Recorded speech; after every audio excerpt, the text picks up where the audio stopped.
रात के करीब 2 बजे थे। एक महिला डर से कांपते हुए बिस्तर पर बैठी थी। उसकी आंखों से आंसू बह रहे थे और तभी उसे ऐसा लगा जैसे कमरे के दरवाजे के पास लाल केसरी वस्त्र पहने कोई खड़ा मुस्कुरा रहा हो। लेकिन असली चौंकाने वाली बात यह नहीं थी। असली चमत्कार तो अगले दिन अस्पताल में होने वाला था। उत्तर प्रदेश के शामली की रहने वाली दीपा हुडा एक साधारण स्कूल टीचर थीं। उनके पति राजीव हुडा एक प्लम्बर का काम करते थे। एक छोटा सा घर, सीधी सादी जिंदगी। लेकिन पिछले 2 सालों से उनके घर की खुशियां जैसे खत्म हो चुकी थीं। राजीव लगातार बीमार रहते थे। ऐसी बीमारी जिसमें दवाइयां भी असर करना बंद कर चुकी थीं। दीपा अकेले ही उन्हें अस्पताल लेकर जाती, लाइन में खड़ी रहती, रिपोर्ट संभालती और हर रात भगवान से बस एक ही प्रार्थना करती, हे भगवान, बस मेरे पति ठीक हो जाएं। लेकिन परेशानियां यहीं खत्म नहीं हुई। कुछ समय बाद दीपा का खुद का गॉल ब्लेडर ऑपरेशन हुआ। कमजोर शरीर, टूटा हुआ मन और ऊपर से समाज के ताने। शादी को 5 साल हो चुके थे, लेकिन उनके कोई बच्चा नहीं था। लोग उन्हें ताने देते, बांझ, मनहूस, इससे घर में खुशियां नहीं आएंगी। हर शब्द उनके दिल को अंदर से तोड़ देता। कई रातों तक वो अकेले कमरे में बैठकर रोती रहती। यहां तक कि एक समय ऐसा आया जब उन्होंने जिंदगी से हार मान ली। दीपा की बहन ने कहा, चलो हरियाणा के जगाधरी सिविल हॉस्पिटल चलते हैं। वहां इलाज शुरू हुआ। नई दवाइयां, नए टेस्ट, नई उम्मीदें। लेकिन कुछ भी बदल नहीं रहा था। राजीव की हालत वैसी ही थी और दीपा धीरे धीरे डिप्रेशन में डूबती जा रही थी।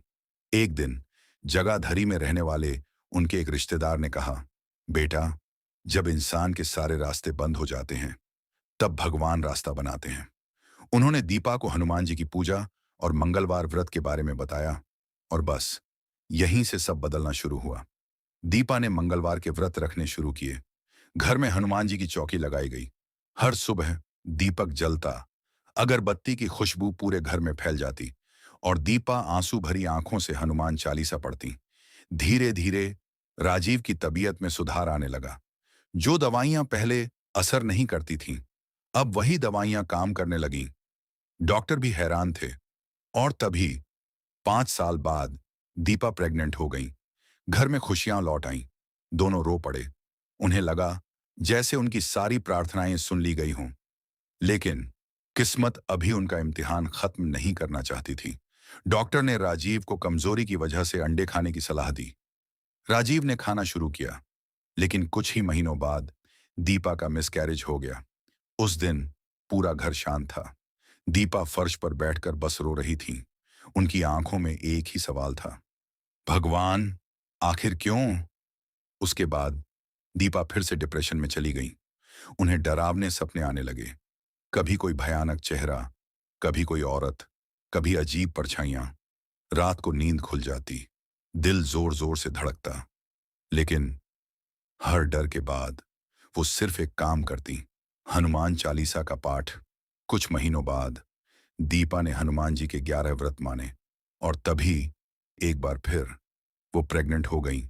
लेकिन इस बार डर पहले से ज्यादा था, क्योंकि पिछली बार की यादें अभी भी उनका पीछा कर रही थीं।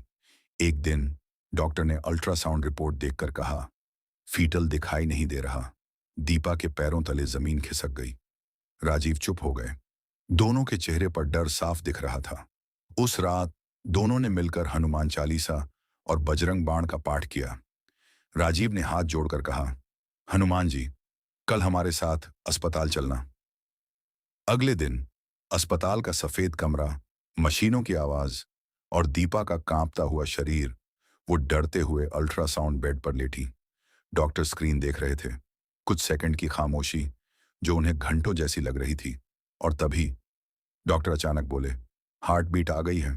दीपा की आंखों से आंसू बहने लगे। उन्हें ऐसा लगा जैसे उनके पास कोई खड़ा है।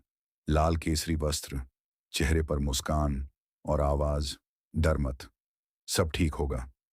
मंदिर की घंटियां। दीपा बाहर आईं। राजीव को गले लगाकर जोर जोर से रोने लगी। हमारा बच्चा ठीक है। दोनों वहीं अस्पताल के बाहर बैठकर रोते रहे। डॉक्टर तक हैरान थे, क्योंकि एक हफ्ते पहले जहां फीटल दिखाई नहीं दे रहा था, आज वहां हार्ट बीट थी।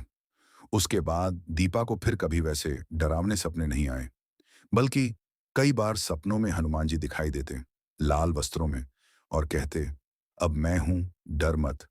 कभी कभी दिला भगवान चमत्कार सीधे नहीं करते, वो पहले इंसान का विश्वास वापस लाते हैं और फिर जिंदगी बदल देते हैं।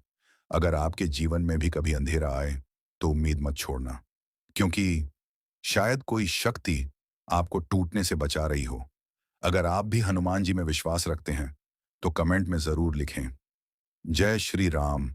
और ऐसी ही सच्ची आध्यात्मिक कहानियों के लिए इस चैनल को सब्सक्राइब जरूर करें।